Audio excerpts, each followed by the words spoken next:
இருக்கும் இறை இருத்துண்ண எவ்வுலகுக்கும் தன்மூர்த்தி நிறுத்தினான் தெய்வங்களாக அத்தெய்வநாயகன் தானே மறுத்திரு மார்வன் அவன் தன் பூதங்கள் கீதங்கள் பாடி வெறுப்பின்றி ஞாலத்து மிக்கார் மேவித் தொழுதுய்மின் நீரே என்று பாடுகிறார்.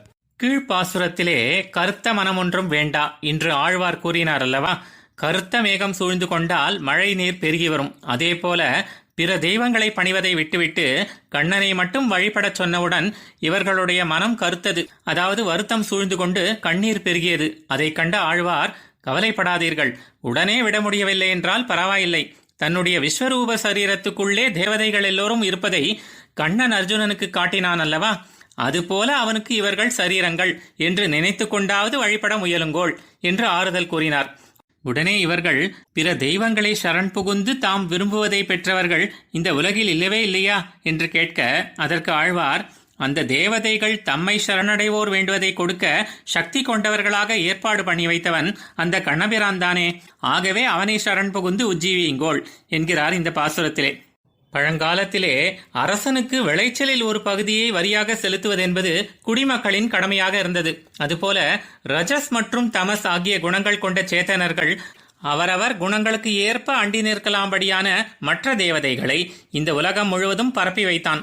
இந்த சேத்தனர்கள் அவரவர் செய்த புண்ணியம் மற்றும் பாவம் ஆகியவற்றுக்கு ஏற்றபடி செலுத்த வேண்டிய கடன்களை, அதாவது தாங்கள் செய்ய வேண்டிய கடமைகளாக உள்ள நித்திய நைமித்திக கர்மங்களை சமர்ப்பித்து அவரவர் வாழும்படி வேறு வேறு வகைப்பட்ட ருச்சியை உடைய அனைத்து லோகங்களிலும் தன்னுடைய சரீரங்களாக உள்ள தேவதைகளை நிறுத்தி வைத்தான்.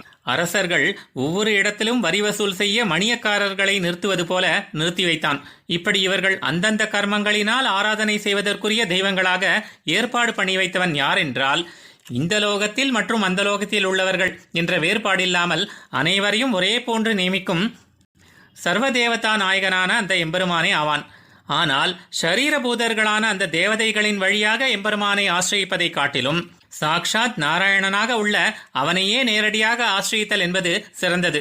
ஆகையால் ஸ்ரீவத்சம் என்ற மருவையும் பெரிய பிராட்டியாரையும் கொண்ட திருமார்பை உடையவனான அந்த பெருமானுடைய அடியவர்களான பாகவதர்கள், அதாவது அவனுக்கு மட்டுமே உரிய திருமேனி அழகில் தோற்றுப்போய் நிற்கும் ஸ்ரீ வைஷ்ணவர்கள் தங்களுடைய பிரீதியின் மிகுதி காரணமாக பலவகை பாட்டுகளையும் பாடி இருள் தருமா ஞாலத்துள் இனி பிறவி ஆண் வேண்டேன் என்றும் ஆதலால் பிறவி வேண்டேன் என்றும் கொடு உலகம் காட்டலே என்றும் கூறுகிற அதே பாகவதர்கள் எம்மா வீட்டு திறமும் செப்பம் என்றும் இச்சுவை தவிர யான் போய் இந்திரலோகமாளும் அச்சுவை பெறினும் வேண்டேன் என்றும் கூறுகிறார்களே.